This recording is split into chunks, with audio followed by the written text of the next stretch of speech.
Hi guys, this is Vinny. Just going to do a quick video today to talk about the different licenses that you can apply to files that you upload into your Moodle course. I'm sure you all know how to do this. Turn editing on, add activity or resource. I'm going to choose file. So if it's something that I'm adding, a new file that I'm adding to my Moodle, I've got a few different choices, the license that I can apply to it.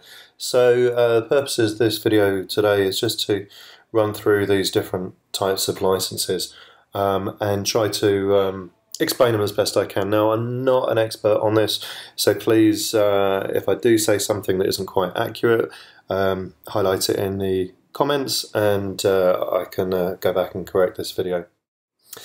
So I want to show you also some of the help documents on Moodle. So let me just jump into a different tab.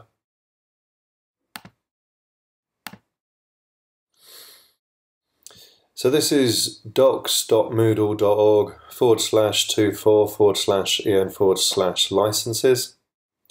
And it talks a little bit about the different licenses that you can apply to files when you're uploading them into the file repository.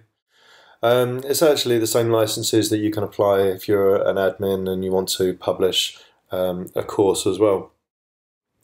There's a bunch of links here as well that take you to the mostly to the Creative Commons website. So I'm actually going to use these and just to help me talk about the different licenses. Number of different choices. First one there, all rights reserved. So that's by default, and it means that the user, the person who's uploading the file, is choosing to retain all rights over any copyright of the file that they're uploading. So they're saying that it's their work, they own it, and nobody else is to use it, publish it, share it, remix it, sell it, unless they've got specific permission from the rights owner, from the copyright owner. Public domain, I'm just going to click into, I'm going to start clicking into the Creative Commons links for these. Public domain, Creative Commons suggests not to use anymore. I'll leave this up, I'm not going to read it to you, you can have a look at this yourself. But basically, there's somebody called the dedicator who is the owner of the piece of work, and they're giving it to the public domain, and in return they're waiving all of their rights to it. So once it's in the public domain, the piece of work can be distributed, used, remixed, improved upon, either for profit or for non-profit. So the next one on the list is the standard Creative Commons license. So if you apply that license to your work, to your file that you're uploading, then you're saying that others are free to share it, so make copies of it, distribute it, and to change, improve, adapt your work, and also to profit for it, as long as they reference you in the new derivative. It's called the new piece of work that has been made, or leave your details on the piece of work that they are distributing. The next one is the no derivatives, so very similar. So you're allowed to share it, copy it, etc. But you're not allowed to change it in any way. Again, you need to reference the original creator of the work.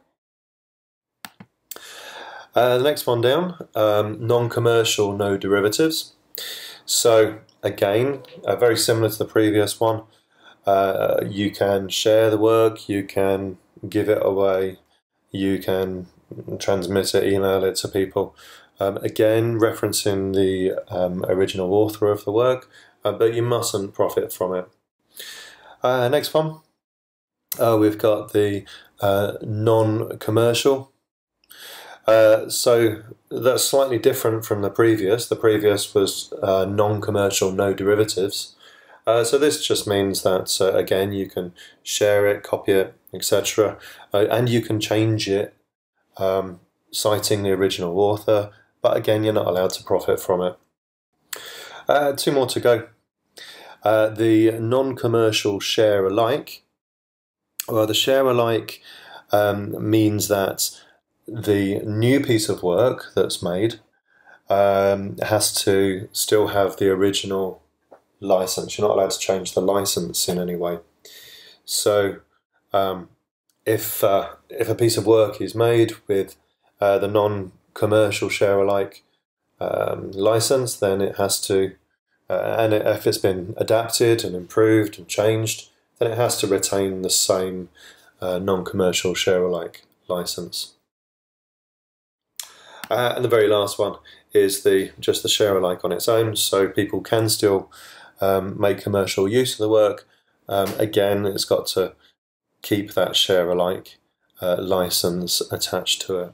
Let's just hop back to the page on Moodle. Take a look at the help documents on Moodle and follow the links if you want to read a little bit more. So let's just go back to where we were, editing a file in the file picker. So this is where you find you can attach the licenses.